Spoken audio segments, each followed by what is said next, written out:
Welcome to the 14th Annual Above and Beyond Awards. We'll begin our awards ceremony with Tulsa Police and Fire Chaplaincy Corps Executive Director Danny Lynchard delivering the invocation. Then members of the Tulsa Fire and Police Department Honor Guards will present the colors. After that, Chaplain Lynchard will lead us in Pledge of Allegiance, followed by Detective Reggie Warren performing our national anthem. Our Heavenly Father, these that we honor here today have learned to fly closer to your celestial city, a place where joy is greater than gold, where peace is purchased by a godly purpose, and meaning pays more dividends than money. We call it the place of above and beyond. We ask you to bless those who dared to fly, who saw through the darkness of pain by the illumination of your goodness, and who sought to be ministers of mercy rather than messengers of misery. I also ask you to bless those responsible for bringing these awards, for in their recognition they have encouraged these recipients to fly higher and have dared others to do the same. And for that we give you thanks. In your name we pray. Amen. Honor Guard, will you present the colors? Detail. That's it. What? Ready? Step.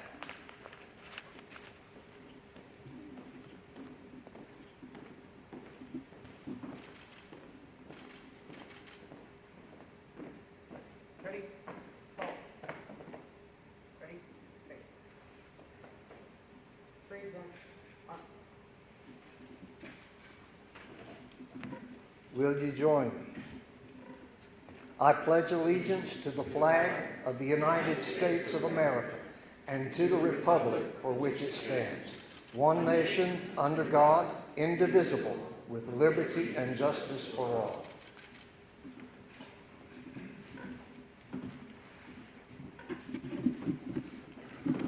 Oh, say, can you see by the dawn's early light what so proudly we hailed at the twilight's last gleaming, whose broad stripes and bright stars through the perilous fight o'er the ramparts we watched were so gallantly streaming, and the rocket's red glare, the bombs bursting in air, gave proof through the night that our flag was still there.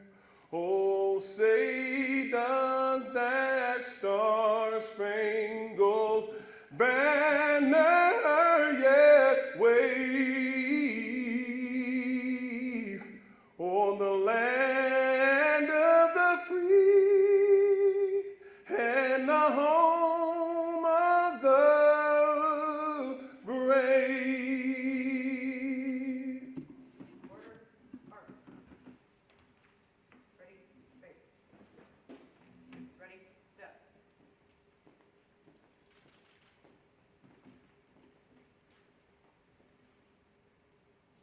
Our Rotarian of the day is Monica Martin. Monica is the Director of Development for the Tulsa Center for the Homeless. She joined our club in 2016 and is a Paul Harris Fellow. She has served on many committees, was the Rhythm and Brews Fundraising Event Chair, and Community Service Director. Monica was Rotarian of the Year in 2019 and 2020 and chairs this year's Above and Beyond's Award Committee along with her co-chair, Rob Berry. Please help me welcome our Rotarian of the Day, Monica Martin.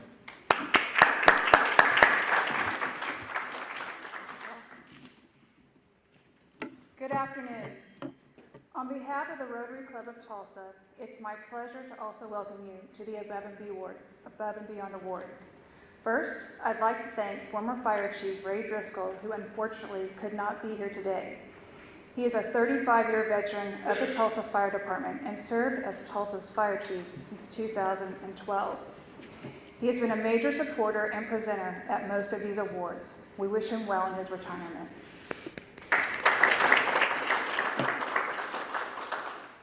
Second, I'd like to introduce and personally welcome the new Tulsa Fire Department Fire Chief, Michael Baker. Chief Baker was the first firefighter to receive the Above and Beyond Firefighter of the Year Award in our inaugural year in 2008. In this photo, from left to right, are Tim Caldwell, President of the Rotary Club of Tulsa, firefighter Michael Baker, Police Officer Jennifer Mansell, and former Mayor Kathy Taylor. Chief Baker has served more than 30 years in public safety, 25 of those with the Tulsa Fire Department. Chief, thank you for joining us today to present the 2021 Above and Beyond Firefighter of the Year Award. Please stand and be recognized.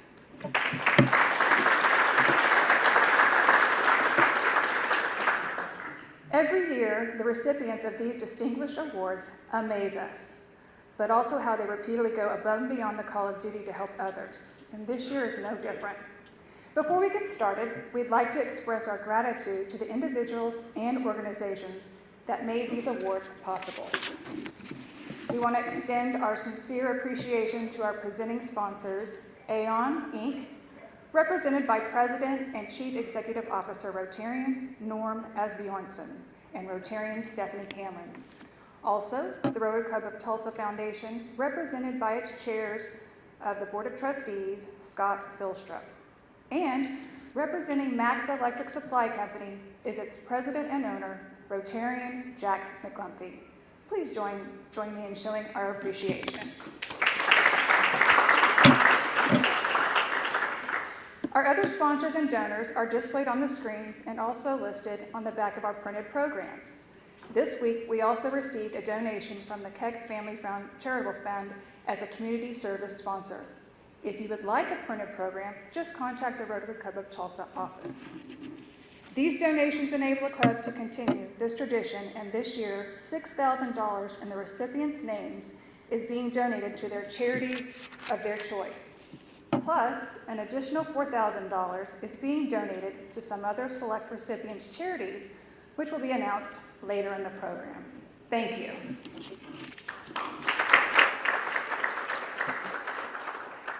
If you would like to contribute to the Above and Beyond Awards presentation, the club, or become a sponsor of next year's Above and Beyond Awards, you can donate online or contact the Rotary Club of Tulsa office. These awards would not be possible without the tireless efforts of the Above and Beyond Awards committee members listed on the screens. I especially want to thank my co-chair, Rob Berry, for his support and dedication to these awards year after year. Again, please join me in showing our appreciation.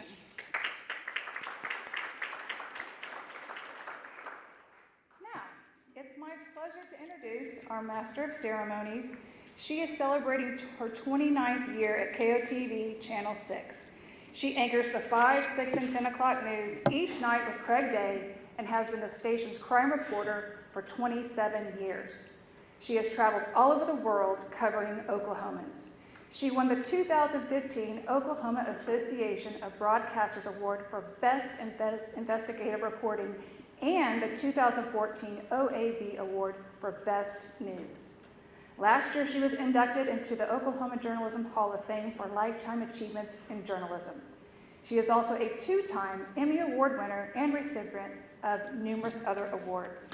Ladies and gentlemen, please join me in welcoming back for the 8th time as our Master of Ceremonies, Lori Fulbright.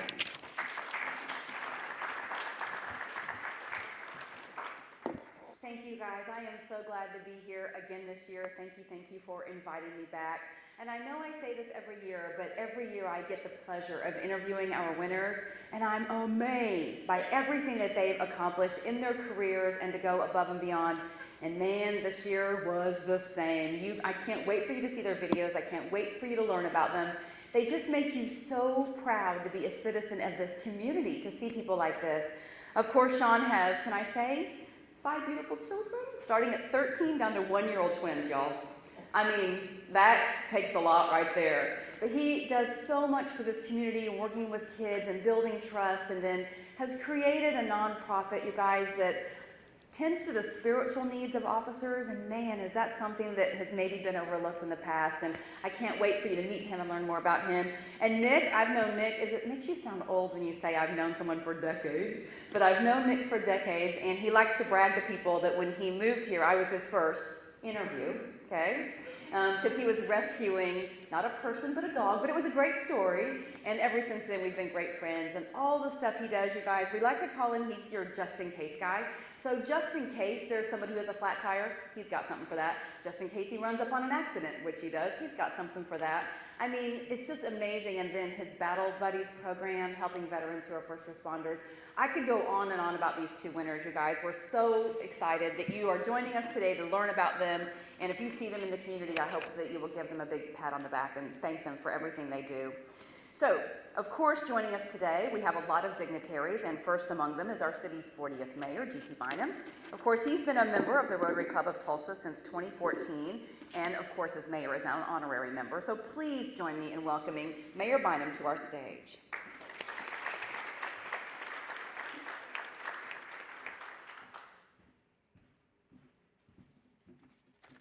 Thank you very much, Lori. And I just want to say on behalf of all the citizens of Tulsa how much we appreciate your work on this event every single year.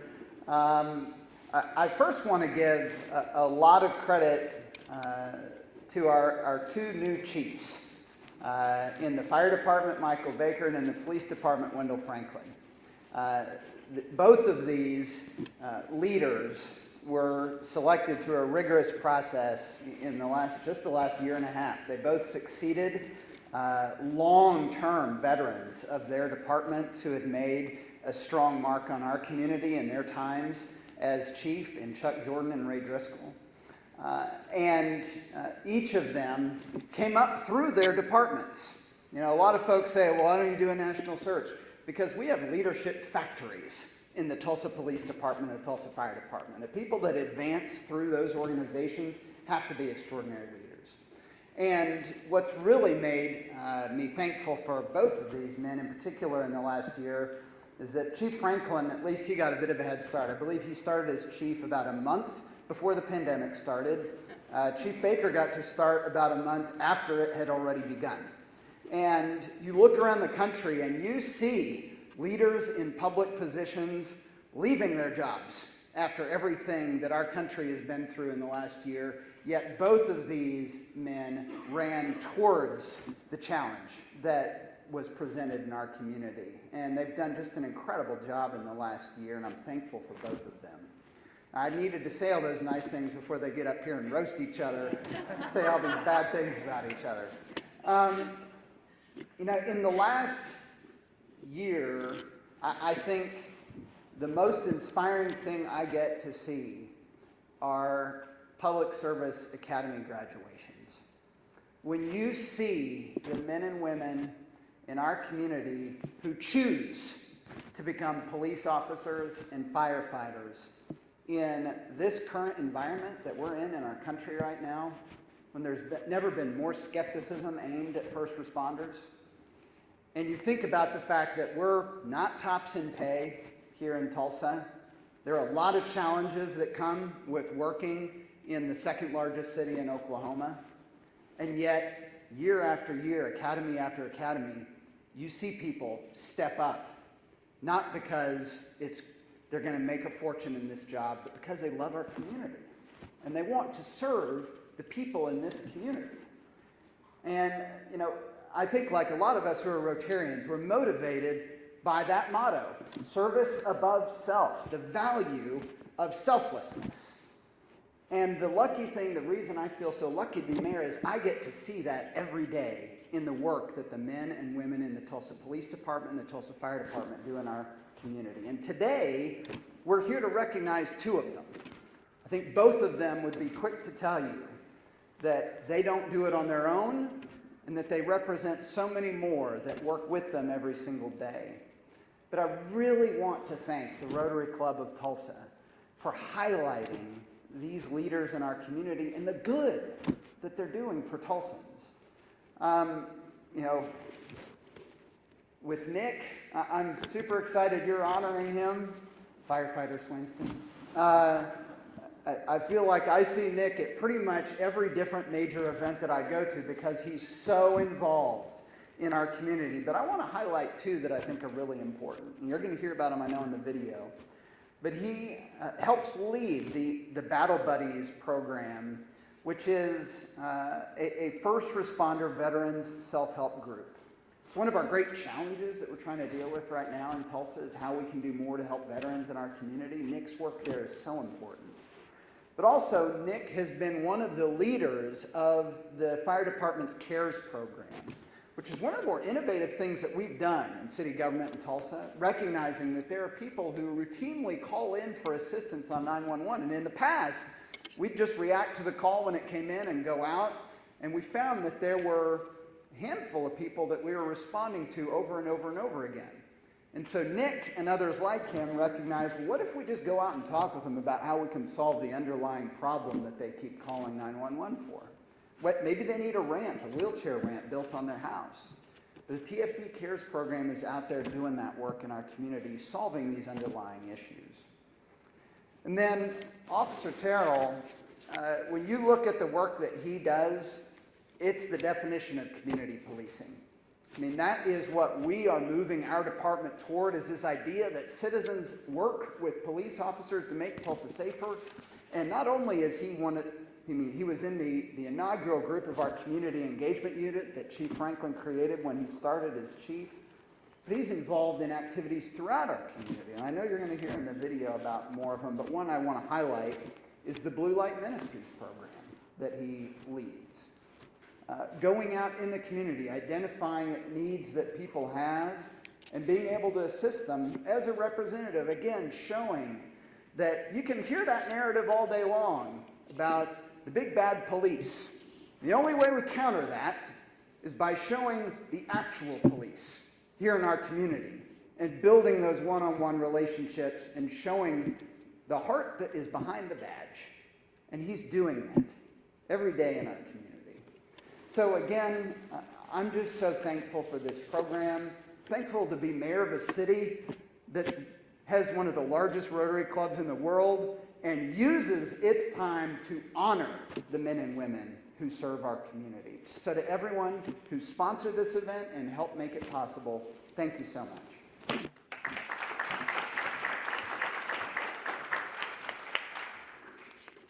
Thank you so much, Mayor. As you know, due to the CDC and City of Tulsa COVID-19 guidelines, we weren't able to have the full house like we normally do here today, but we do have a great audience who's going to be watching this, and we're glad to be able to share this event digitally with some of you and our elected officials and Rotarians, first responders, our recipients' families, friends, and guests. But there are a few people in-house today, so we would like to introduce them if we could. I hope we don't miss anybody. If we do, let me know. From the Mayor's office, Kimberly Madden, the executive aide to the Mayor, is here. And please welcome Kimberly, everybody. Yay there. Thank you, thank you. And I think we've mentioned this, but from the Tulsa Fire Department, Fire Chief Michael Baker, of course, and guest Deputy Chief Brent Goins, Captain Michael Burgess, Assistant Chief Michael Bailey, Honor Guard members Travis Barnes and Sam Rimmert. Everybody say hello to them and welcome them as well. Wave. And from the Tulsa Police Department, of course, Police Chief Wendell Franklin and his guests, Captain Shelley Seibert, Chloe Williams, Administrative Assistant to Chief Franklin, Honor Guard members Detective Linda Hanna and Officer Sarah Conley, coordinated by Lieutenant Chris Witt. Also from the Communications Unit, we have Preston Stanley and Danny Bean. So everybody wave and give them a big welcome as well. All of the former Above and Beyond Award recipients are listed in that printed program. Of course, we're going to have them on the screen right now. I believe you can see that. And there are some impressive names on that list, let me tell you. And every year you think we can never top that, and then somehow we find a way to do that. So we are honored that last year's recipients are here. So firefighter Xavier McNack and Police Lieutenant Jennifer Murphy, please stand and wave. Come on, let us see you. Very nice. We also honor the memory of two previous recipients who both fought courageous battles with cancer, our 2013 firefighter recipient, Mark Meyer, and our first police officer recipient in 2008, Jennifer Mansell. So please, let's give a big welcome and a big thank you to all of our recipients, past and present. And we have some special awards today. And so once again, please recognize the Rotary Club President, Paul Baumann, for these very special awards.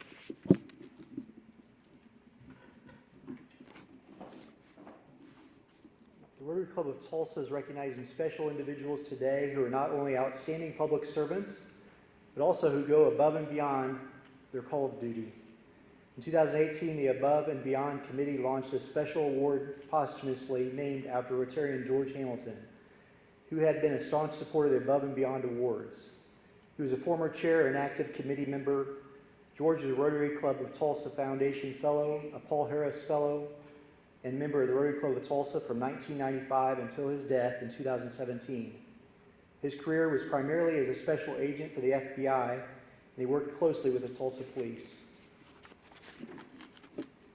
In 2018, the George Hamilton Special Award was presented to two 911 dispatchers for the Tulsa Fire and Tulsa Police Departments, Amanda Dunn and Ginger Ward. In 2019, the recipients were Marlo Dean, Assistant to the Fire Chief, and Debbie Stefanik, TPD Administrative Services Officer. This year, the Above and Beyond Committee elected to once again honor someone who has gone above and beyond his job description in numerous ways and also has and continues to assist the committee with these annual awards. Lieutenant Chris Witt is the 2021 George Hamilton Special Award recipient. He has 38 years of law enforcement experience. He spent his first 4 years at the Bartlesville Police Department and joined the TPD, where he retired as lieutenant in January of this year. He recently accepted the position as law enforcement coordinator for the U.S. Attorney's Office. Lieutenant Witt has proudly volunteered on TPD's Honor Guard for 33 years and continues to do so. He has led the volunteer team for 21 of those years, representing the Tulsa Police Department at hundreds of funerals, whether Tulsa Police or other agencies. Last year, he coordinated the large group of volunteer police officers for the 12-mile-long procession from the church to cemetery at Tulsa Police Sergeant Johnson's funeral. This year, the Tulsa Police Department Honor Guard is celebrating its 50th year of service. The Joint Color Guard provided by TPD and TFD Honor Guards, coordinated by Lieutenant Witt, has presented colors annually at the Above and Beyond Awards since its inception in 2008, and including today. Lieutenant Witt, please join me on stage to receive the 2021 George Hamilton Special Award.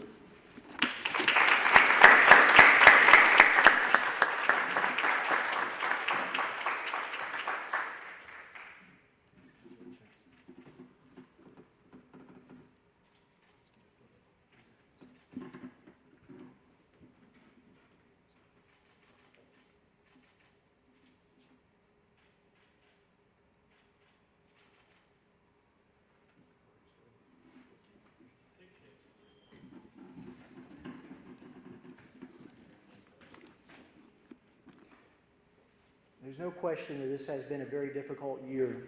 The entire world has shared grievances, losses, illness, and hardships. But we've also persevered and have hope. The Above and Beyond Committee recognizes the impact of these losses and how together we are pressing forward with positive determination. This year, the committee has created a new award to honor the legacy of two heroic police officers. This award is in honor of a Rotarian who, while president of this club, introduced the idea that we should create an annual program to recognize the public service heroes who protect our community with distinction and honor. That soon evolved into the annual Above and Beyond Awards. Tim Caldwell was a proud and extremely active Rotarian for more than 40 years until his untimely death earlier this year due to COVID-19. He served in numerous leadership positions and was a Club Foundation Fellow and a Paul Harris Fellow. In 2012, he was awarded the club's highest honor, which is the James G. Sade Service Above Self and Then Some Award. Tim co-chaired the club's Centennial Project Committee, a 4-year effort that resulted in the 2012 dedication of Rotary Plaza on Williams Center Green downtown. He also was co-chair of the club's year-long centennial celebration and authored the book Celebrate, 100 Years of Rotary in Tulsa. The legacy Tim leaves with us is about the richness of his life, his faith, his service to help others, what he accomplished, and the impact he had on so many people and on this Rotary Club. His legacy now also continues with the new Tim Caldwell Legacy Award. being given today for the first time in his honor.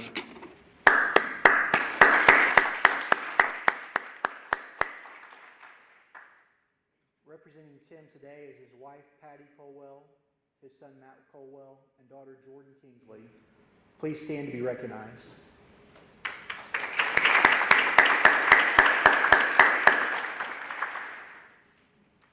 Thank you for joining us today. The first recipient is Sergeant Craig Johnson, who joined the Tulsa Police Department in 2005. During his 15 years of service, he was promoted to sergeant in 2015. He became a training officer and a graveyard shift supervisor, overseeing a squad of 11 patrol officers. He was awarded the Tulsa Police Department Purple Heart prior to his end of watch on June 30 last year. In memory of Sergeant Johnson, who was killed by a multi-convicted felon with a firearm, his badge number 2150 was selected for the 2150 Initiative as a way to honor his life and commitment to the Tulsa community. The 2150 Initiative is a collaborative effort between local, state, tribal, and federal law enforcement partners to combat violent crime by focusing efforts on prohibited persons in possession of firearms, as well as those responsible as the source of the firearms to prohibited persons. Sergeant Johnson's successful tenure as an investigator resulted in him being hailed for cracking down on thefts and changing the law on copper and scrap metal theft. The full Oklahoma Senate gave its approval to the new Sergeant Craig Johnson Oklahoma Scrap Metal Dealers Act in his memory. Chief Franklin, if you'll join me on stage now.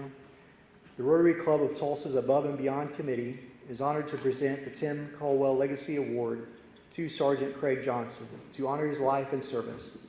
In his name, a contribution of $1,000 will be made to the Tulsa Police Department Memorial Fund, and we thank him for his service. He was a true hero.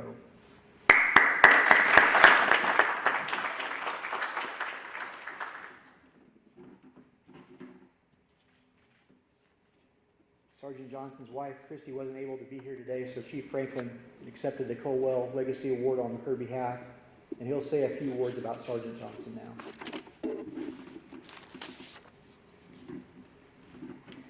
I'm sorry, I didn't feel it appropriate to actually take a photo with this as I'm standing in for his wife and his family. But Sergeant Johnson, I worked with him as a major at the Gilcrease Division. He worked in investigations.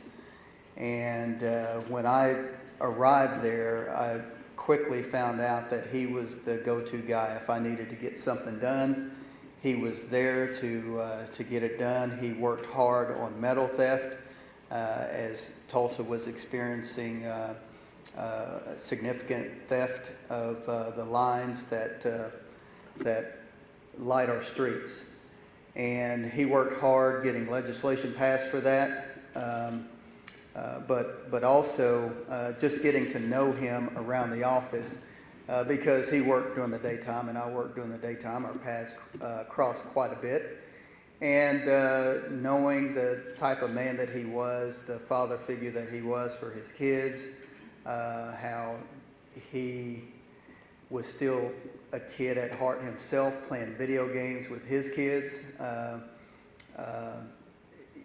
And knowing now and of course seeing that those kids are growing up without him just pains me. But I remember seeing Craig about a week before this tragic incident happened, and we were at the police academy, and he was working graveyard, which is overnights, and I made some friendly banter, and I made a comment about that he needed to get some sunlight, and we laughed at one another and went our separate ways. And lo and behold, a week later, tragedy struck. So I said all that to say, cherish the moments that you have with one another. You never know when that's going to end. I am certain that his family is thankful for this. I know it doesn't replace him, but I know the family is very thankful for all of the outreach and the community support. So I accept this on his behalf. Thank you.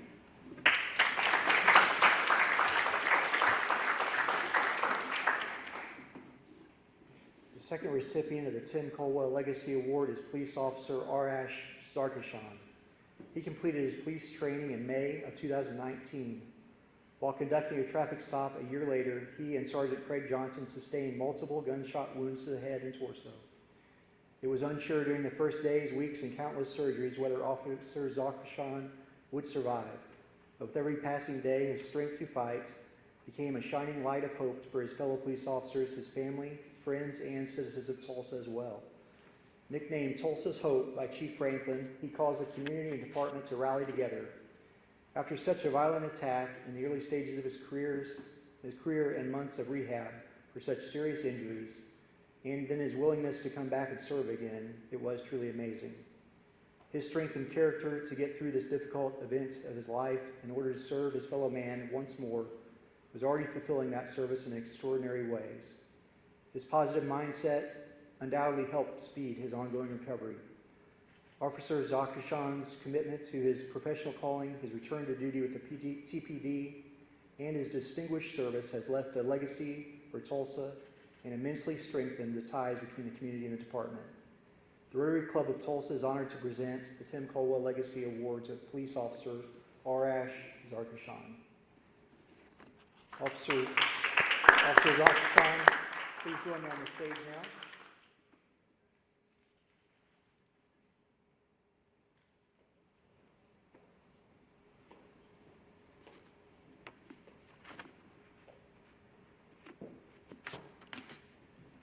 I want to thank you for your service. You give us hope, and you are a true hero. Thank you. Thank you, sir.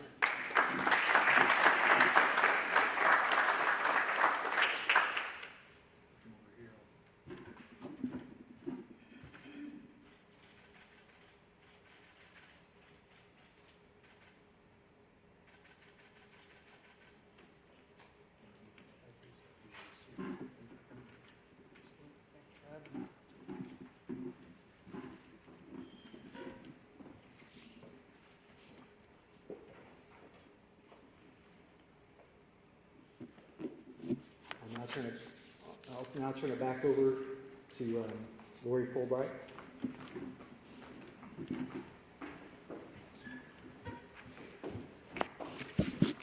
I love that the Rotary did those two awards this year. I think that is amazing. I interviewed Craig Johnson several times and always enjoyed interviewing him and his company. And I, like every other citizen, was pulling for and captivated by your journey as well. So I love that those happened today. That's just wonderful. I did miss a big wig, and I knew I would. So Clint Johnson is here. I saw him earlier. I talked to him. There he is, Clint. Thank you. So he is the acting U.S. attorney in Tulsa, Oklahoma. So we appreciate him being here very much. And I don't know why, but some reason he hired Chris Witt. So good luck with that.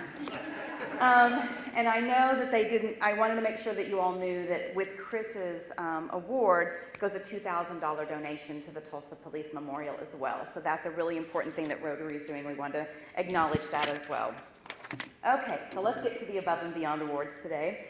As we mentioned, they recognize a firefighter and a police officer nominated by their peers, which I love, for outstanding acts of character, commitment, and compassion to both their profession as well as our community and going above and beyond the call of duty. We know they're great at work, but this is stuff that they do even beyond that.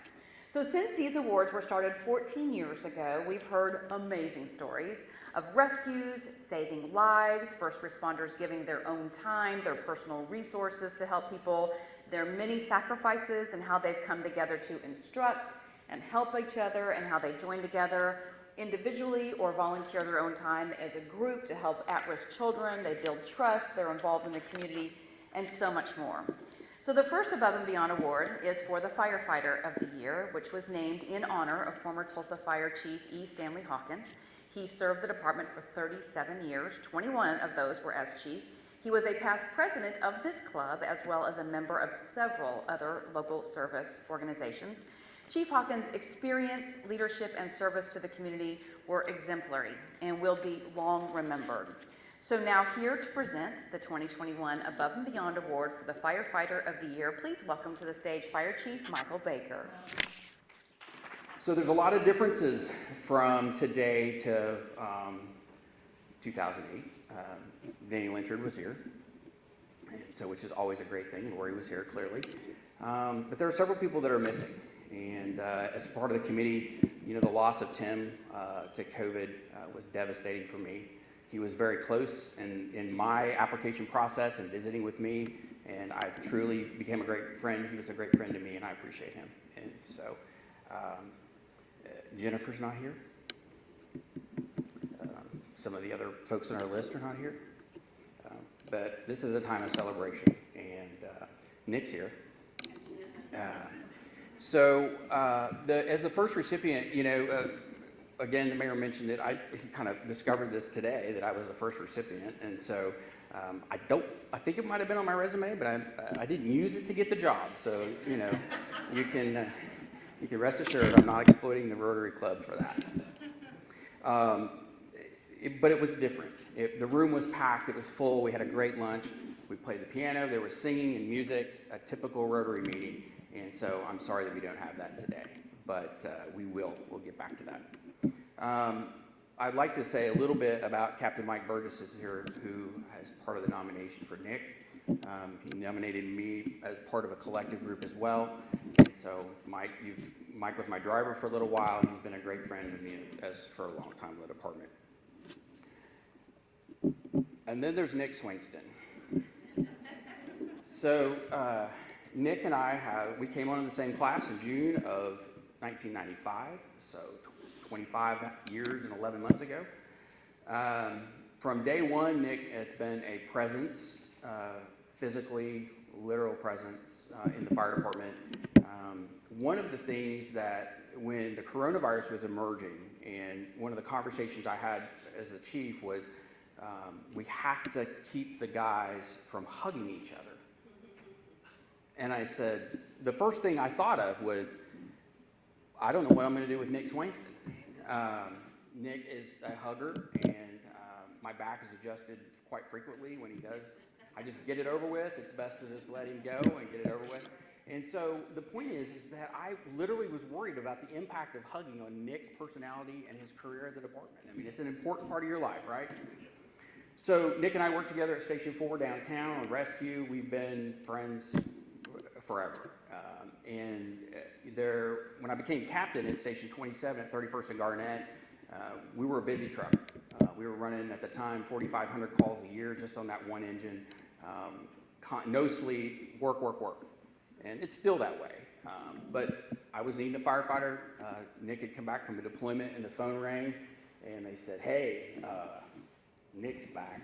Okay. You want him to come out and work for you at 27? I'd like, absolutely. He can come work for me any day. And he did.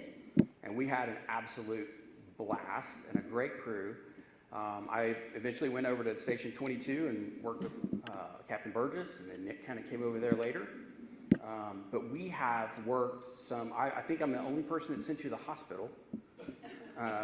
You were the only firefighter that I ever sent to the hospital, so that was kind of a challenge as well. But we've worked together forever, and then Nick came into the EMS office as he was on light duty, and I said, go forth and conquer the CARES program, and he did. And we learned a lot there, and Nick was instrumental in taking that program from kind of we can't work this, dedicated enough, to really getting some firm processes in place. But the most important part is as co-honor guard, as the honor guard commander, and I was on the honor guard for a while, we worked together there as well. But I think what you don't know is little what Lori said. He's a just in case guy, always had something available for us. There are 724 people out there that would do anything for each other. And they would do anything for me if my life was in jeopardy. But they will have to get behind Nick Swangston. They'll have to get behind him, because I know the one person who will always be there is Nick. And so the other part of that is I want to remind folks that these things start with small moments. And I wouldn't be here today if it wasn't for Chief Hawkins. And so he was before my time, but his son Dennis was the first place I ever sat on a couch in a firefighter's house and looked through the yearbook. And that would have been about 1974. And Dennis was taken from the family early, and he was a Tulsa firefighter.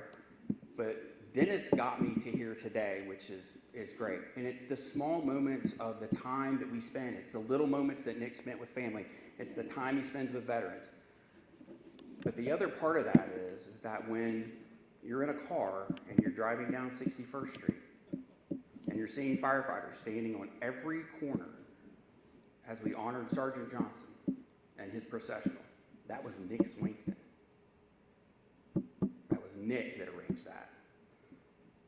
What I want to make sure that Tulsans understand is that our legacies in the fire department and police department run deep with tradition, but yet, as you see this motorcycle-looking helmet here, that is the future. Nick is the only guy that wears that on the department, by the way. It's not a traditional helmet. But the other part of that is that oftentimes rivalries occur between police and fire, but I want to make sure everyone understands that the red is the backing of the blue. And we have your back. And our relationship, the relationship with the officers, we're one family of public safety here. And we appreciate everything that you guys do for us. And it's those small moments of service that really lead to above and beyond levels of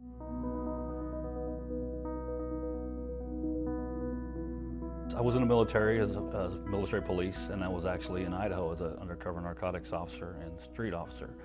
So I came here to be a Tulsa police officer. I was missing 8 credit hours. I grew up and was raised by my father as a volunteer firefighter. So I was like, you know what? Let's see what a big city firefighter's like. Oh my gosh, best thing ever. I absolutely love it. I hate some of the things we see and some of the things we do, but somebody has to pick up the pieces. My favorite part's been the hugs, and it honestly has been because and when I first got here, everybody thought it was kind of weird. Why are you hugging everybody? And I was like, because I care. You know, it's because if this is the last time I see you, it was a hug. It's my memory, and it's funny to this day, if I don't give a hug within the first few minutes, everybody's like, okay, what's wrong? You okay? Are you mad at me? We're firefighters, we want to help, but it's like, okay, I don't know who to call or what to do for this. So we're kind of in limbo, but the CARES officer was the guy that could call to take care of the chronic customers we have with Tulsa that are constantly calling 911. And a lot of stuff I found with that was, I bet 75% of the people we went on were just needing a piece of equipment or a piece of equipment fixed. Just go meet the people, find out what their needs and wants were, and then actually refer them to other agencies that are sitting there waiting for phone calls or waiting for you to say, hey, this person needs a home health care nurse, or this person needs just somebody to come over and feed them, or just somebody needs a maintenance guy over here to fix a piece of equipment. Ran out of gas on the way here, and it was a blizzard. And nobody stopped. And the gas station that was supposed to be open was not open. So I was like, you know what? This sucks so bad that if I see anybody, I'm just gonna stop and help. I have a jack, floor jack, I have a lug wrench, I have a fix-a-flat, I have a little compressor in the back of the car to fix it. If there's anything in the trunk of my car, I've used it at least once. Well, I had a preacher on his way to Missouri that was with his granddaughter to take her back to their family, and I got there and he was trying to get the lug nut off, and I brought my lug wrench over there. I started cracking the lug nuts off and spin it off, and he goes, oh, to be young again. Well, in the meantime, while I'm changing the flat tire, his granddaughter is out picking flowers and handing me a bouquet of flowers when I finished. And he tried to shake my hand with money in his, and I said, no, sir, that's not why I stopped. And then when she handed me the flowers, I said, this right here is it. Since I've started doing that, I haven't had a breakdown. I haven't had a flat tire. I haven't had, anything like that. So it's almost be doing it right. Talking to him, he was very leery that the officers were there, and they were going, I'm going to jail, and I'm going to get in trouble for this. And I kept saying, no, you're not going to jail. I would take a few steps until he would kind of get a little antsy, and then I'd stop right there. And it got to the point where I was within an arm and a half reach from him, that he trusted me enough to let me get that close. And then eventually, it just, the grace of God, that I talked him back over to this side. He didn't end his life, and they took him, got him some help, which is what he really needed. 7 people in a van. They were all ejected. It was time to land helicopters, so we brought 2 helicopters in. We had a 5-year-old and a 25-year-old. So I went up to the state trooper and I said, hey, we're going to land the first helicopter here shortly, and probably another one. He goes, oh my gosh, I don't think they're going to fit. And I'm like, how wide's your road? And he goes, he's just measuring out the white line. He goes, oh, I think like 29 or something feet. And I said, oh, they'll fit. He goes, well, you're in charge because obviously you know more about it than I do. 760 Avenue, switch over to G. George, map page 1336. Right here. When something happens to him, or he takes somebody else's pain, it breaks your heart. You can't breathe. Something's not right until you just even just a story to regurgitate that out, and you start feeling better. And then I don't believe that our first responders have their co-workers that are veterans available to them to just talk. Here we have time to okay, you're off shift for the rest of the shift, go diffuse, you know, for 24 hours, and then we're going to talk to you within the next 72 to make sure you're okay. In the military, you just zip up that body bag, you got to pick up your rifle, let's get back to work. We'll figure this out later, and a lot of times that doesn't get ever figured out. I know how people are like, let's do 22 push-ups for suicide awareness. No, how about we make 22 phone calls to your battle buddies or to your friends that are possibly struggling? Because there's been a few that I know of that I've made the phone call or just text them, say, hey, what's going on? How you doing? Haven't heard from you in a while. They're like, oh my gosh, it just kind of pulled me out of the funk. Very humbling. I just doing what's right in my heart, and I know Chief Driscoll left me with that when I was on the honor guard. I was asking him questions, what about this, what about that? He goes, did the family ask for it? I go, yes. And he goes, is it right in your heart? Yes. And he says, then you don't have to come in here if it is. And then Stanley Hawkins, back in the day, he definitely said as long as it brings good light to the department, it shouldn't matter, because you can defend what's right in your heart and what's right. Worthy enough to be in this position, and then to the award that's named after Stanley Hawkins. I mean, to me, he's a legend. He was a legend. I mean, I had some conversations with him back when he was here, because I did a lot of the funerals since '96, basically. And like he said, what it said in there was, you know, do right by the department, right by your peers, and that's all I've ever done, is try to do right by my guys and my gals, and just that's the only ones I have to answer to, and my family, you know, and God. And it's just, he always said, never bring light. You have a huge family in the department. It is so true that being here is just you can do the right things. And I covered it with Chief Driscoll in there, where he was still, if it's right in your heart, we're good. You don't need to come in every time to check in on me. You know, if the family asks for it and it's right, go with it. Chief Clark was the same way. You know, I grew up with these guys. They were mentors. Danny Caldwell, R.B. Ellis.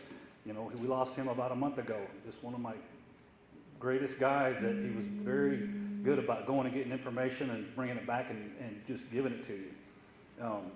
I got a lot of these mics in my life. And these mics are the most important mics that I have. I've got Chief Michael Baker since 1995. I got Michael Burgess, who's the one who's telling my story, because he knows I won't.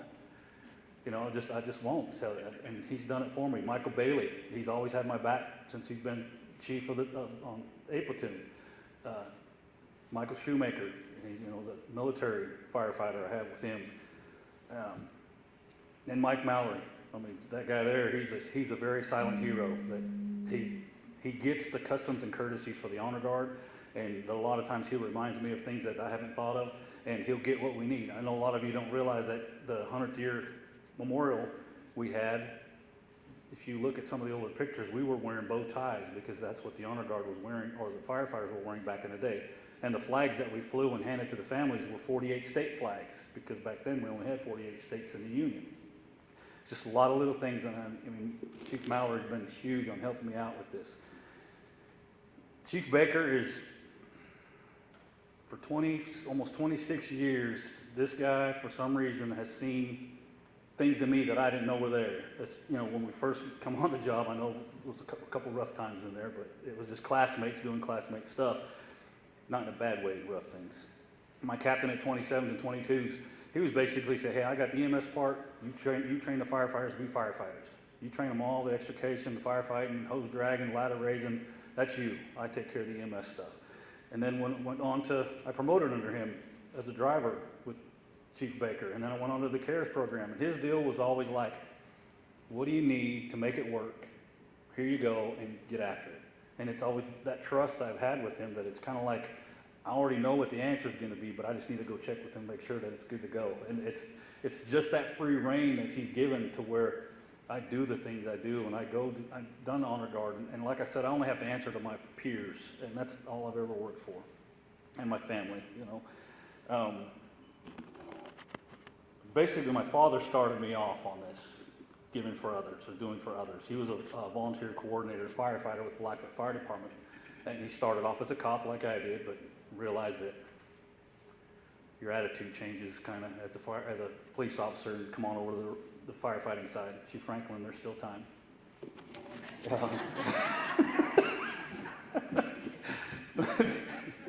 He started off, he taught me the service before self. And it was, and when you were talking earlier, service above self is with the Rotary Club. My dad always taught me the service before self. He was actually take all these bicycles that were junk or bicycles that people donated, and he would tear them all down, get them spray painted in the pump shed at the fire station, and we would help build these bicycles for kids that didn't have them for Christmas time.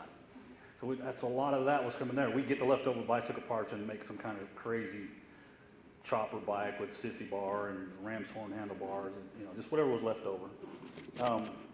I didn't realize until my adulthood that how much my father actually gave up for us growing up, and he's not here today to thank him for this, but I mean, I'm glad he did. My mother, she taught me my customs and courtesies. I mean, I know Dad's spankings were serious, but Mom just kept us right. Yes ma'am, no ma'am, yes sir, no sir, and just made sure we were all good to go. So I give her, she was my customs and courtesies.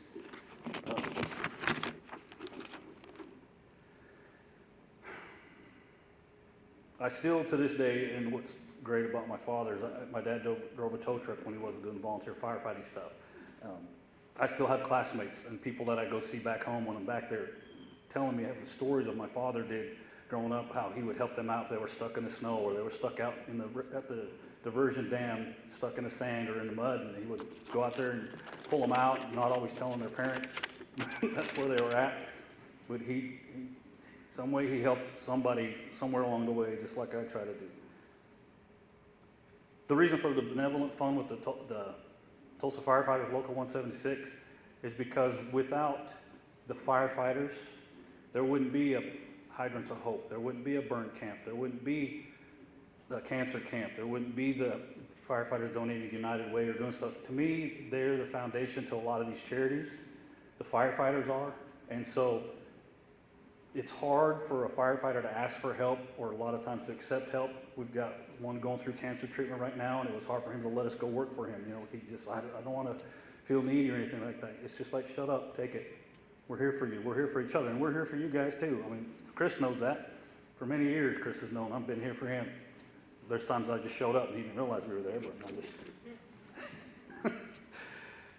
But that's why I gave to that, because there's firefighters that do need things, and it's a lot of times it's money-wise, they can't make it. That's what the benevolent fund is for, and it's harder to get it built up so where we can use it for my family. I mean, that's why I put it there.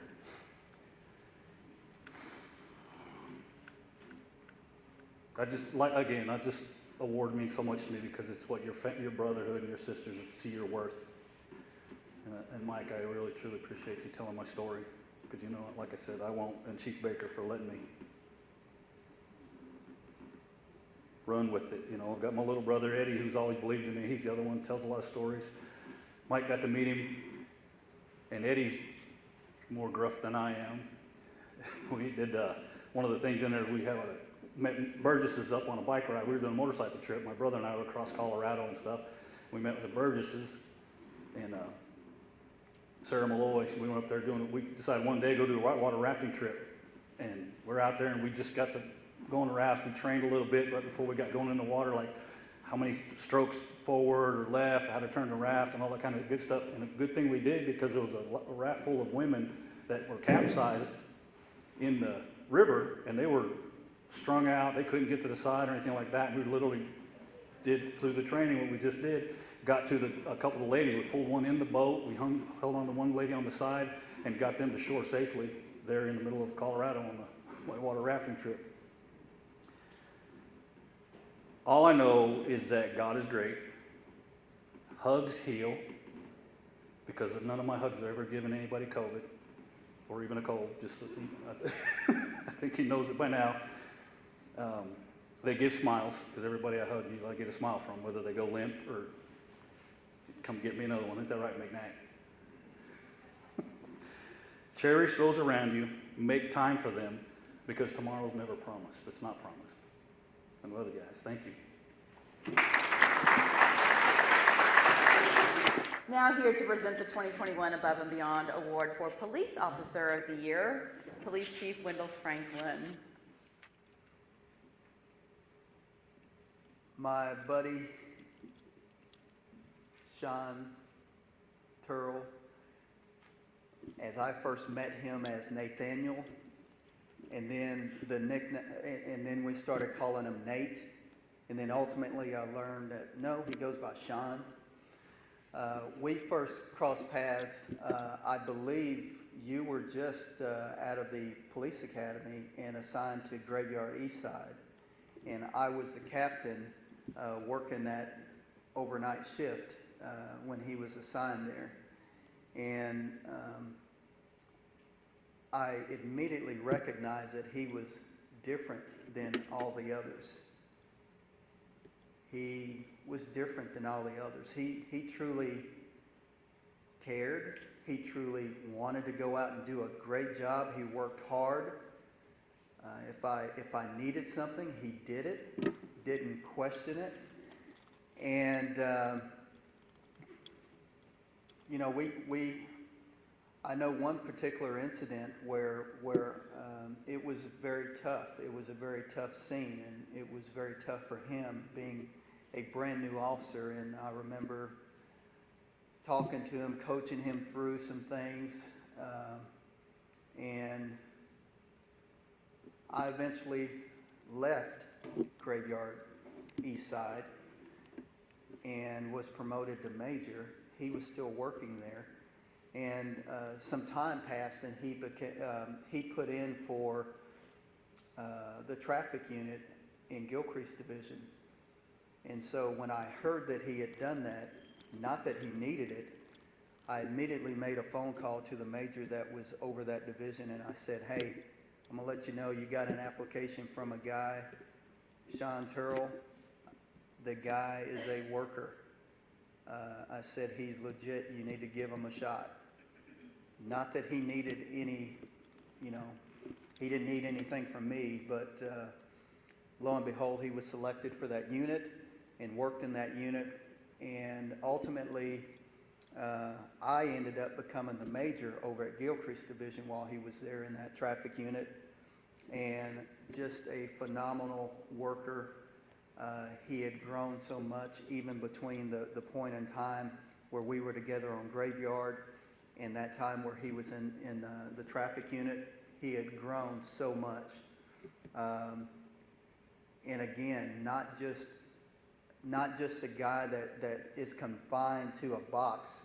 He was always thinking, how can we be better? How can I be better? So he wrote grants. What? An officer in a traffic unit writing a grant to get traffic equipment? I mean, he recognized the need and applied for grants. Didn't ask, you know, didn't need help doing it, just did it. And when this community engagement unit came about, kind of knew he was going to put in for it and kind of already knew I was going to select him for it. But him leaving that traffic unit was a huge, huge hole because he was so involved in that unit and had so much expertise, and he had went to different schools and became an advanced traffic investigator and able to work fatality collisions and run the specialized equipment. But I needed him in this community engagement unit. And when he came into the unit, he hit the ground running. He had ideas, he had plans, and he took those ideas and plans, put them on paper, and the rest is history. Sean is not a guy that likes the spotlight. He was so upset with Lieutenant Murphy for putting him in for this because he did not want the recognition. But that's like a lot of our officers. A lot of our officers don't want the recognition. but he deserves to be recognized. And what he has committed, his life as a man, as the central figure in his household. As Lori mentioned, 5 kids, continuing that education and just knocking it out of the park. I know that Sean today is well above where the Sean is that I first met, and I know that in the future he is going to be well above where he is today.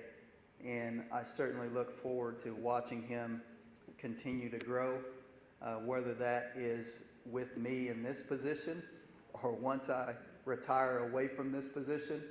I know that the future of this department is right there in his ranks. It's right there.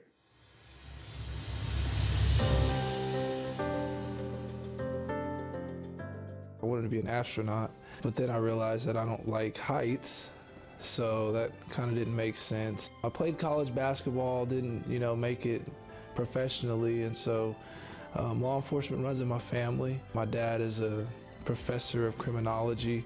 Grew up watching Cops, the fun police shows, and so I figured, hey, why not? It's been a roller coaster, up and down. I still think it's the best job in the world, but it can eat you up as well. And so, I wasn't prepared when I came into law enforcement for some of the things that I would see and have to deal with. And, I've always said that in order for us to provide the best police service that we can to the people that we're serving, we have to be physically, mentally, and spiritually healthy. My spiritual health, when I first, got on as a young man, working graveyard out east, it took a hit.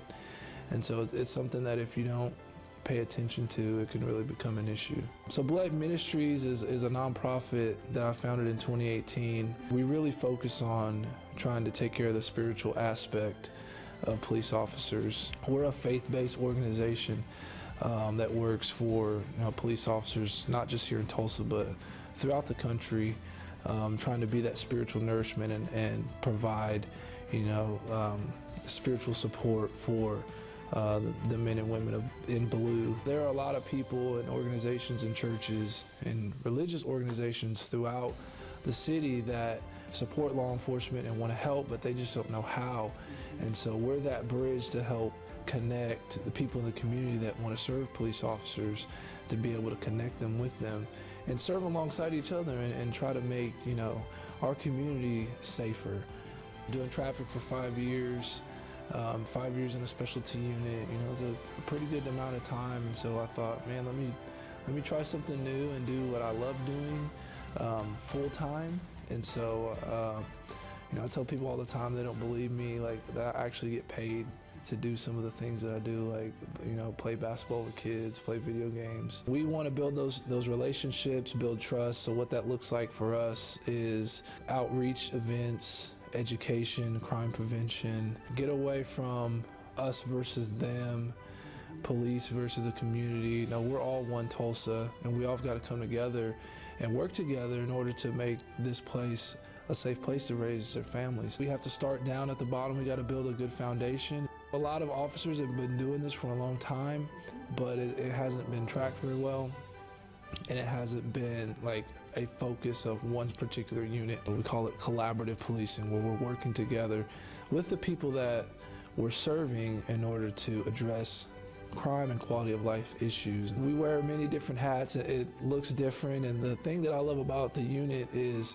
that we're able to take our own interests and special talents and abilities and apply that. So, I'm a big sports guy. I like basketball. I like video games. So those are my tools that I use to build relationships, and it's highly effective. These two kids were getting into fights, and I had a meeting with them and their mom and the principal, and they really didn't want to even look at me. And so we went back there to the school with Project Engage, which is our video game project. And man, they were laughing, high-fiving, and then they ended up writing a thank you letter to all the officers for showing up And that was just with one event that lasted about an hour and a half. And it just shows how effective, just instead of, hey, talking about bad or having a bad interaction, let's make an environment where we're going to make sure we have a good positive interaction with police and youth. And it's transformational, humbling, you know, to be considered for this award. There's a lot of very, very well-deserving officers on this department that are just as deserving as I am and work just as hard as I do. And so just to be able to make it to the top of the list is very humbling. Just to have an organization recognize those officers and firefighters who go above and beyond to serve their community and try to make their community better, it's amazing. And it's so needed because we don't do it for the limelight, we don't do it for the recognition, and so there are a lot of people that go years of pouring themselves into the community and don't receive any recognition just because we're not looking for it. So to have an organization, have an outlet where people can nominate officers and firefighters who go above and beyond and receive that recognition, it's just phenomenal. First, I want to give thanks to God who protects me, guards my heart, my mind at work.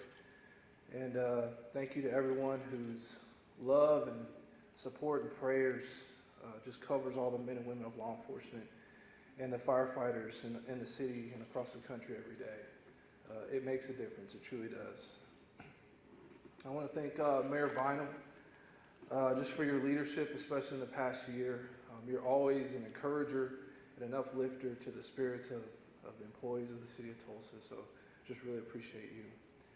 And Chief Franklin, who I've worked for, as he alluded to, in many different capacities throughout my career. You've always been a great mentor to me and just an encourager for me to live in what I've been called to, which is ministry for the men and women of blue. So I greatly appreciate you.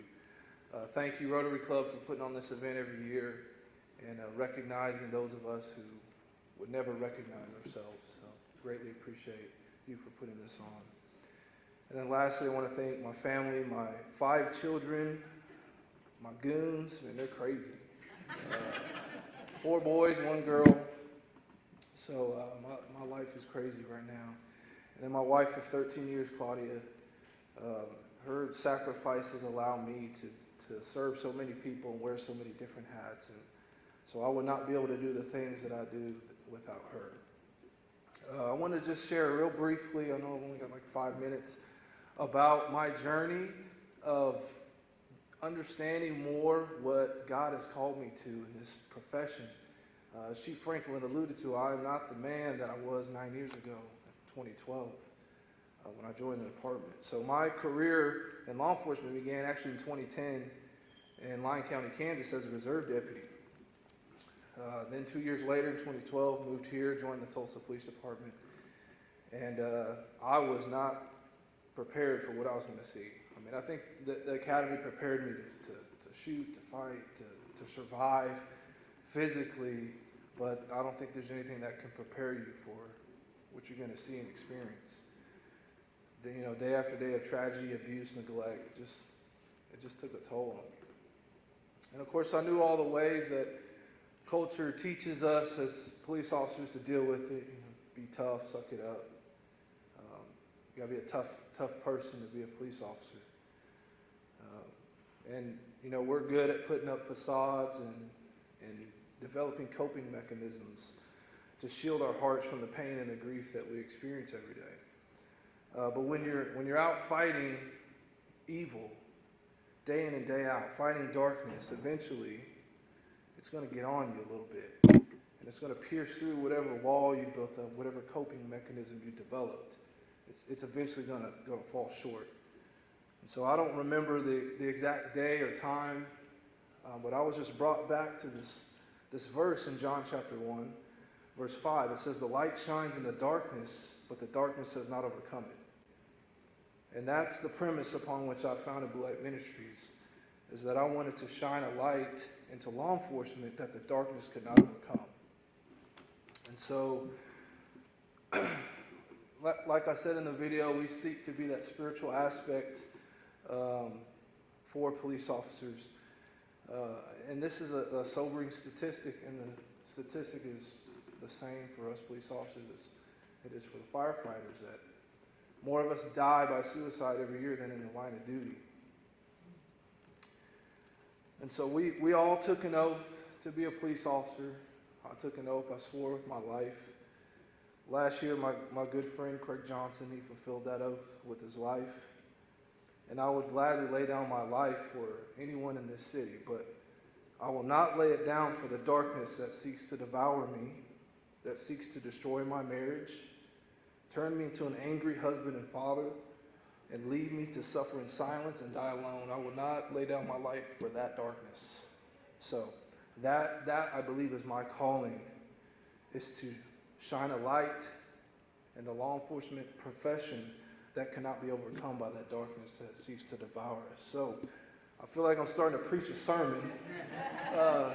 So I just want to end with this. What does that look like in my life, and what does that look like in Blue Ministries to shine that light? And so we do a lot of Bible studies, prayer meetings, marriage retreats, seminars, acts of benevolence, anything that can be positive and bring the community and the police together for positive interaction and change in our community. Because as police officers, we need those positive interactions. It's therapeutic. You know, the worst thing that we can do is go from call to call and have no positive interaction, no positive conversation. Everything's dark, everything's bad, and then go home and be alone. And so what I feel like my calling is to help the police and the community come together for positive, light-bearing interactions, because it's so therapeutic to our souls. And so to be a police officer, you have to have a heart for people. I don't know how you could do this job. I don't know how you guys could do your job if you didn't have a heart for people, right? And so I feel like my calling, my assignment, is to make sure that the hearts of the men and women of law enforcement never go dim, that they remain full of light, so that we can adequately serve our communities with hearts that are full of love and justice. Congratulations, Sean. So did I not tell you at the beginning? I mean, amazing, right? The people that get chosen every year, can they not just be more perfect? So congratulations again to both of our winners today. We are so proud to have you in our city. We also want to thank, of course, Mayor Bynum for being here, Fire Chief Michael Baker, and Police Chief Wendell Franklin. We just love having you guys here. You're such an important part of our city as well. And now Paul's going to be back on stage.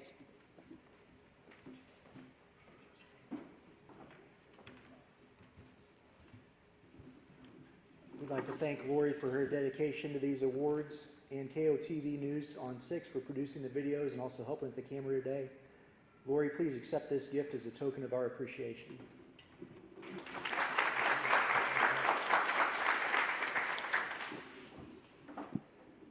We'd also like to thank former Rotarian Casey King and the Osage Hotel and Casino for donating complimentary dinner and hotel vouchers for our Above and Beyond Award recipients. We also want to thank and appreciate Rotarian Bob Sade, who donated custom chocolates for our special honorees. I encourage you to tell your friends and family and colleagues about the stories you've heard today, about our first responders, our heroes, and legacies that will never be forgotten. If you'd like to learn more about Rotary, please visit our website. Thank you for joining us today, and we are adjourned.